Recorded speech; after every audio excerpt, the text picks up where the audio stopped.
Hello everyone, আসসালামু আলাইকুম। This is me Ferdous, welcome back to our channel.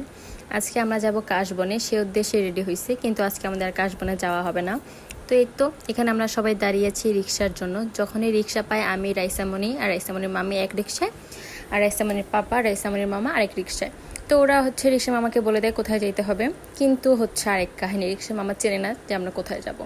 ওনাকে 2বার phone দিয়ে বলা হলো, তারপর ওরা রিক্সাওয়ালা মামা কোনোভাবে লোকেশন খুঁজে পেতেছে না। কাশফুল আমরা দেখতেছি, কিন্তু মেন যে লোকেশন আমাদের সেখানে আমরা যাচ্ছি না। এদিকে বৃষ্টি পড়তেছে, আবার যেহেতু বাচ্চা আসছে সেহেতু ওর ঠান্ডা লেগে যাবে, যে কারণে আমরা আবার ব্যাক করি। উনি আমাদেরকে আবার ফোন দিয়ে বলে যে আমরা যেখানে ছিলাম সেখানে যাতে আমাদেরকে নামিয়ে দিয়ে যায়। তো আর কি, যে বৃষ্টি পড়তেছে, তারপর আমরা আবার সেই ব্যাক করে যেখানে আসলাম, আমরা অনেক দূর চলে গেছি, মানে আমাদের লোকেশন ছেড়ে আমরা অনেক দূর চলে গেছি। আবার ওখান থেকে আবার ব্যাক করে আমরা যেখান থেকে রিক্সায় উঠি ওখানেই আবার ফেরত আসি।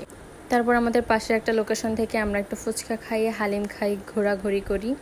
এর থেকে বেশি কিছুই করার ছিল না। আবার এদিকে সন্ধ্যাও হয়ে গেছে, যেহেতু অনেকক্ষণ আমরা রিক্সা দিয়েই ঘুরছি। তারপর পাশে একটা ব্রিজ ছিল, ওখানে একটু ঘুরে আসলাম।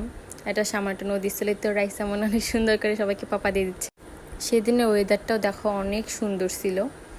তো এই আমাদের কাশফুল। কাশফুল যাওয়ার উদ্দেশ্য রওনা হলো, আমরা কাশফুল যেতে পারলাম না। তো যাই হোক, আজকের ভিডিওটা এই পর্যন্তই। Thank you.